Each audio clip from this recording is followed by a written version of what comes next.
Hi friends, this is Caitlin. Today I'm sharing this Blooming Delight set that I got from Altenew. I did buy this on my own. It comes with this huge stamp, the coordinating die set that also has some word dies, as well as these layering stencils. So the first time I made this, I kind of just wanted to check everything out, and you can see here I used those layering stencils.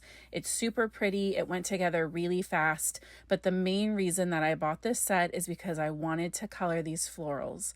So you can see here, it comes with all of this inspiration, and you can see, what colors you can place where to get these beautiful blends with those stencils. But I was so ready to color. And let me tell you, this card took two 45-minute sessions. I definitely took my time. I could have gone faster. I just put on a YouTube video or, 5 in the background and just kind of watched and enjoyed myself. But just know that when you see us coloring, anyone coloring online, and it's like a 10 or 15-minute video, that is not realistic for how long it actually takes. So I stamped out my image on Copic Express It paper with my Honeybee Stamps Intense Black ink. That is always my favorite coloring ink and my favorite coloring paper.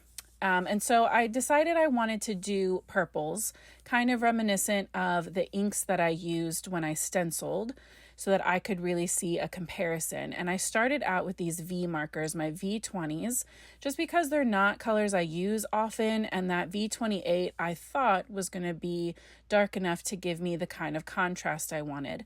So I started with V28, and then 25 was my middle, and 22 was my lightest. But you can see right away I decided it wasn't vibrant enough, and I wanted more contrast. So I started out by adding in some VO4. My Copic collection of purples is already smaller anyway. Like, I just don't have all of the Copic markers for any colors, but especially the purples. Copic doesn't have a ton. There are already some gaps in their collection, and I also don't have them all. So between those two, I have found, especially with the purples, that I end up layering colors to kind of get the effect that I want.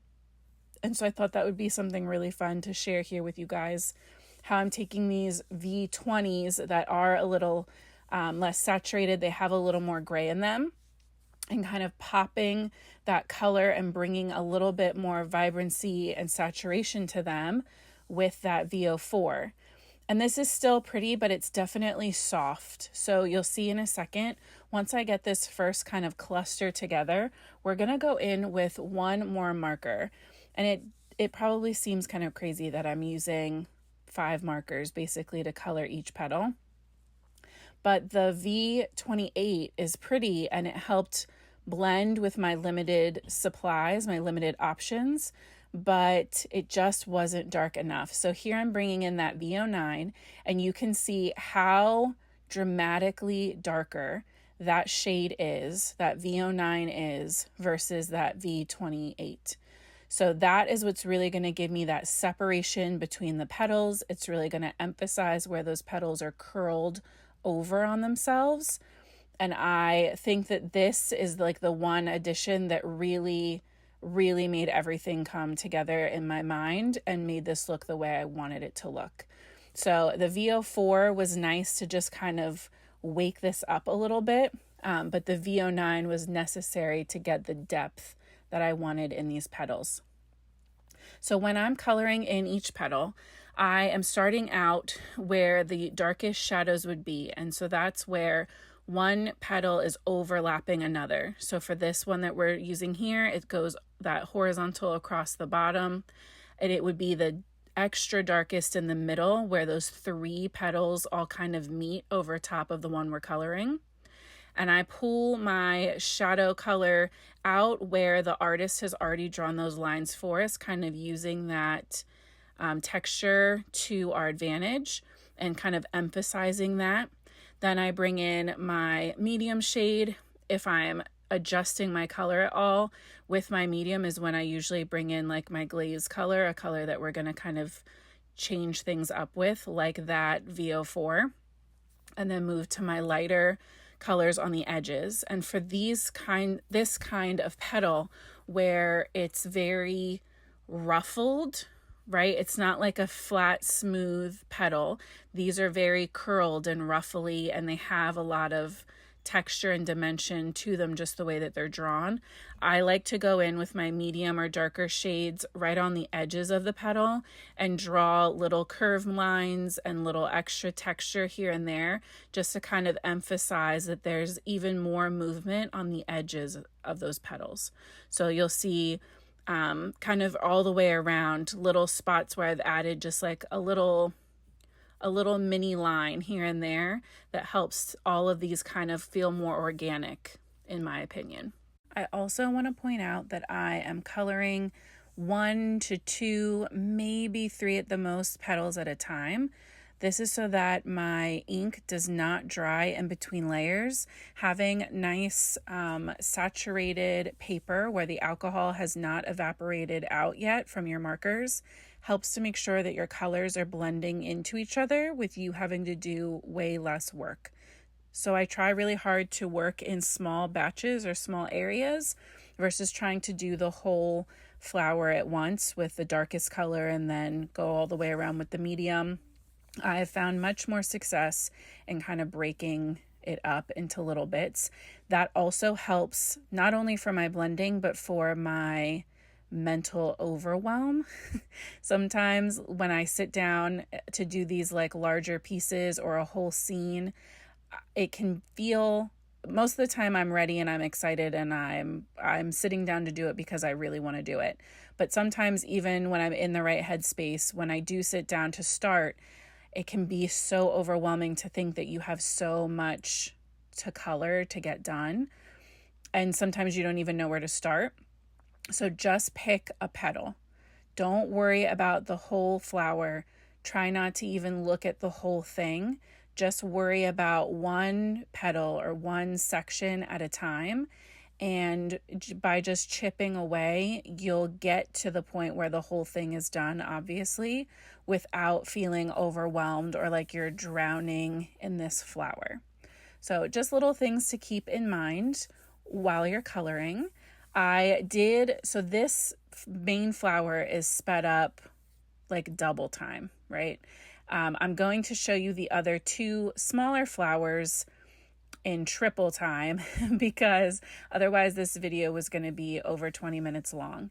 And I have heard from some people that they don't mind that, but I don't know, it seemed like a little much for some flowers.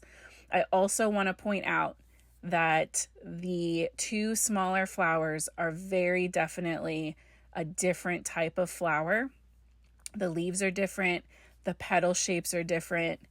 I just really wanted all of these flowers to be the same color, so I ignored that and I colored them as if they are just smaller blooms or buds on the same plant. But Altenew has them colored differently in everything, all of their inspiration. You stencil them with different colors in theory. So I just am throwing it out there that I went into this assuming that they were meant to be separate and making the conscious decision that I was going to color them the same anyway. And that is the fun part of being a colorist, is that you can do whatever you want because it's your card. I really wanted to create a strong, sorry if you can hear that, the train's coming through the neighborhood. I really wanted to go in with a strong color contrast for the center of these flowers as well. So since I went with purple petals, I wanted to do an orangey gold center because I now had the depth contrast, right? My light to dark contrast was bold enough. I was happy with that. I wanted to also bring in some color contrast. So I brought in some YRs to really kind of warm that center up. And then I played around with layering G and YG markers for my leaves as well. And here's another part where I think it's nice to be able to combine different colors or layer different colors, like going over the whole leaf with that YG25, which just does have so much like life in it. It's just so saturated and more on that yellow versus green side, where the YG67 is definitely more muted and gray. The G99 obviously is more of a true green. That little bit of YG just helps to kind of pop and wake this up, so that to me it feels more spring, summer, and less like fall, winter. So this is where I have really sped up the coloring process. And these last two flowers went pretty quick. I was on the phone this whole time I was finishing up this part of the card as well. So, multitasking at its best.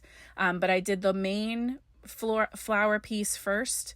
That took, again, taking my sweet time, that took 45 minutes to stamp it out and get that main part colored. And then the next day I came back to color these two smaller blooms and assemble the card, and that took another 45-ish minutes. It's a labor of love, but when I tell you that this is one of my favorite cards that I may have ever made, like these just, especially when we cut them out with the die, they look so beautiful. I'm just so happy. And both of these cards are going to my mom. Her birthday is in May, and so between her birthday and Mother's Day, she's getting both of these cards, the purple florals, and she already knows, and she's pretty happy. So I am following, like I said, did with the larger bloom, following the artist drawn lines there, kind of keeping that texture, and then going in to enhance and add those little curved or little kind of notch lines here and there on the edges of the petal, again, just to make them look more fluffy and fluttery. Because these petals are so much smaller, it was easier now to kind of go around and do the whole flower at once. So I'm just working really quickly as well at this point because I know my plan, right? That first bloom was kind of like mapping things out, figuring out what I liked and what I didn't, where my colors were going to go, what was going to be more vibrant. Where this now I have all of that figured out and I can just go ahead and chip away pretty quick. Like I said, these are definitely different leaves, but I colored them with the same color family and colored the underside of this flower. I love that one is like turned away. Again, it just looks really organic and natural, and I love that about Altenew's florals in general. This card just makes me so happy. So once I got all of that greenery colored in, I'm lining up that large, very large die. We're not going to use any of the word dies for this, but I ran that through my Sizzix Big Shot, which I need to get a different die cutting machine. This one is like 6 years old, and it feels like it is very much on its last leg. So when I was trying to pick out my pattern paper, purple on purple was disappearing, and this tan orange felt too dark, but this one that was like a little more tan and golden than that darker orange, to me really was the perfect compromise right in between. If I wanted it to be more dramatic, or again, maybe I wanted it to feel a little more fall, I would have gone with that darker color. But because I wanted it to feel a little more spring or neutral, I liked this lighter one, and I really liked the tone-on-tone dot versus stripe. Just with the flower, the stripe felt a little too geometric and strong, where the dots were a little bit softer, and I feel like those work nicer with the flowers. So this pattern paper is from Honeybee Stamps. I'll have that in the description for you guys. And the Altenew knows, obviously, the size of this stamp is just enormous. So they put in these, they're so cute, these dinky little teeny tiny sentiments that fit in the like tiny little gaps around the giant flowers. So I'm just holding my flowers in place with that magnet to make sure that my Hugs for You is stamped in the right spot. Then I'm going to pop my flowers up with some foam, and they're going to hang over, and I am going to trim them off. I thought about leaving them hanging over, but once I cut them, I wasn't mad about it. If you are going to leave them, you can just put them in a bigger envelope. If you have like a 5x7 envelope, you'd be fine. Or hand deliver them, right? Put them in like a gift basket. And because I had used these Gypsy Gold confetti sequins from Pink and Main on my first card, my stenciled card, I really wanted to pull them back out so that these two kind of really tie in together. And that is my card complete. So I hope you guys enjoyed watching this coloring process come to life. If you have any questions, leave them down in the comment section below for me, and we will obviously do more coloring in the future. But go ahead and hit that subscribe button if you haven't yet. And I'm so grateful you came to hang out. I will see you guys again soon. And until then, happy crafting.